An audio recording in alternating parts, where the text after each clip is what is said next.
Hello. आप सबका मेरे चैनल स्प्रेडिंग ला ज्ञान में स्वागत और अभिनंदन है। मैं आज आपको एविडेंस एक्ट की एक प्रॉब्लम जो यूपी एपीओ 1982 में और यूपी जे 1992 और 2003 में पूछी गई थी, इम्पोर्टेंट प्रॉब्लम है।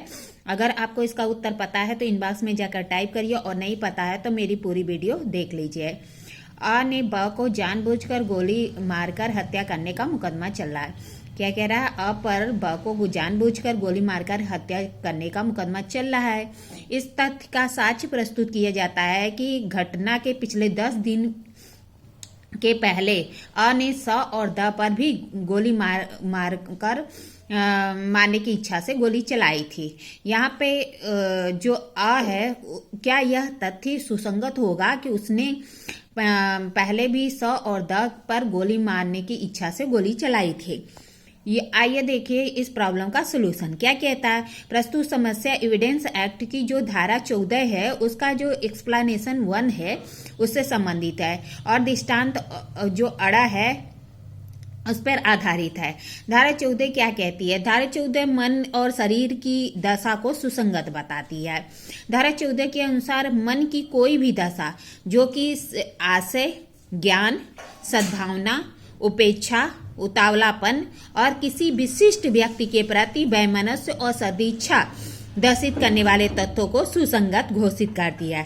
साथ ही साथ वह शरीर की दशा और शारीरिक संवेदना के अस्तित्व को दर्शित करने वाले तत्वों को भी सुसंगत घोषित करती है।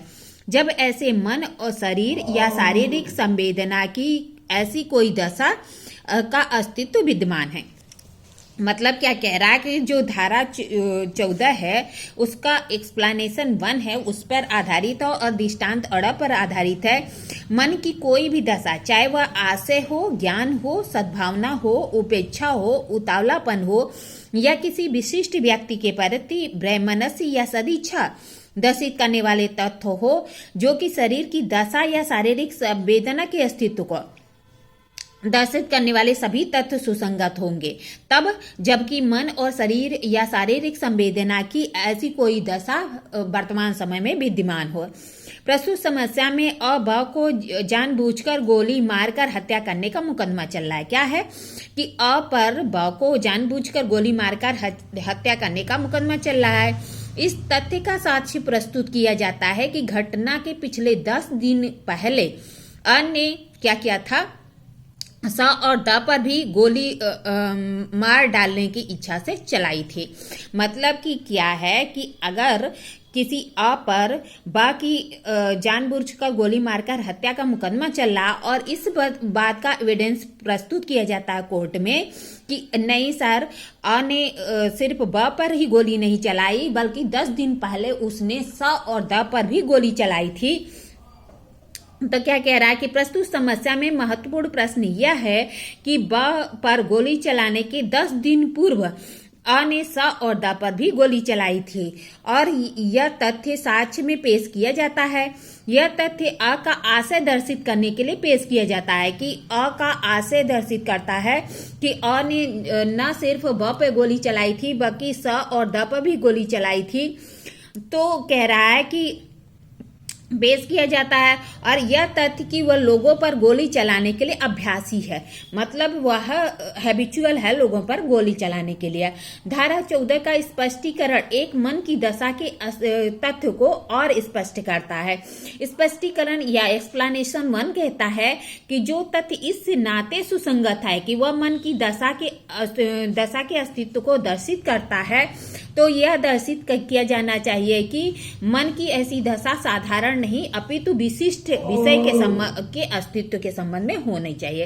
अतः क्या कह रहा है कि जब भी मन की दशा के बारे में प्रश्न आए तो यह तथ्य सुसंगत होते हैं कि जिन तथ्यों के बारे में विवाद है उन्हीं तथ्यों के प्रश्नगत तथ्यों के विषय में ही किसी व्यक्ति की मन की दशा सुसंगत होगी। मतलब क्या कह रहा है कि जिस बारे में विवाद है कि क्या अ ने ब पर गोली चलाई, तो यही तथ्य सुसंगत होगा, ना कि उसने स और द पर भी गोली चलाई, यह तथ्य सुसंगत होगा। फिर क्या कह रहा है कि यदि साधारणतः किसी मन की दशा का साक्ष्य प्रस्तुत किया जाता है कि वह लोगों पर गोली चलाने, मानहानि करने का अभ्यासी है, तो यह तथ्य रेलेवेंट या सुसंगत नहीं होगा। प्रस्तुत समस्या में विवाद यह है कि क्या अ ने ब पर जानबूझकर गोली चलाई। यदि साक्ष्य आता है कि अ ने ब पर जानबूझकर गोली चलाई, तो अ का आशय दर्शित करने के लिए साक्ष्य दिया जा सकता है। अ ने ब के पहले भी गोली चलाई थी, क्योंकि ब पर बार बार गोली चलाना भी यह दर्शित करता है कि ब को मार डालने का आशय था, इसलिए उसने ब को पहले भी गोली चलाई थी। किंतु साक्ष्य यह कि उसने स और द पर 10 दिन पहले गोली चलाई थी, यह सुसंगत नहीं है। मतलब क्या कहता है कि अगर अ का विचारण इसलिए किया जाता है कि वह ब पर जानबूझकर गोली चलाई जिससे कि ब की मृत्यु हुई, तो यह साक्ष्य सुसंगत होगा। और अगर कोई साक्ष्य प्रस्तुत किया जाता है जो अ के आशय को दर्शित करता है, तो सुसंगत होगा। यह भी साक्ष्य सुसंगत होगा कि अ ने पहले भी ब पर बार बार गोली चलाई थी। यहाँ पे अ का आशय दर्शित होता है, इसलिए सुसंगत है। न कि यह साक्ष्य सुसंगत होगा कि अ ने पहले स और द पर भी गोली चलाई थी, यह सुसंगत नहीं होगा।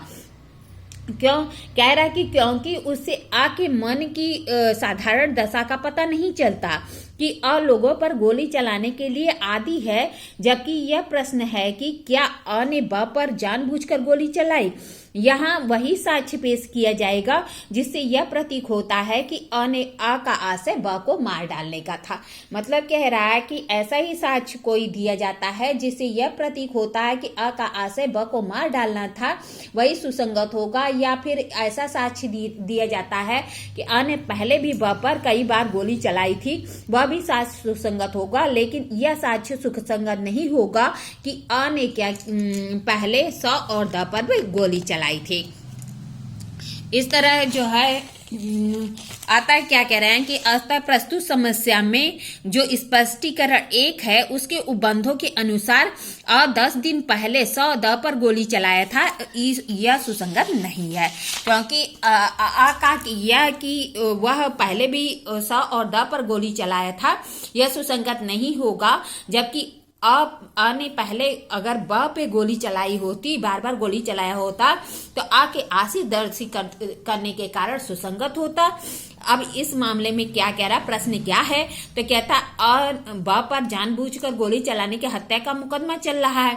इस तथ्य का साक्ष्य दिया जाता है कि घटना के पिछले 10 दिन में अ ने स और द पर गोली चलाने के आशय से मार डालने के आशय से गोली चलाई थी, यह तथ्य सुसंगत नहीं है। इस तरह मैंने आपको प्रॉब्लम बताई, प्रॉब्लम का सलूशन बताया। ऐसे अच्छी प्रॉब्लम के लिए मेरा चैनल सब्सक्राइब करिए, लाइक और कमेंट करिए।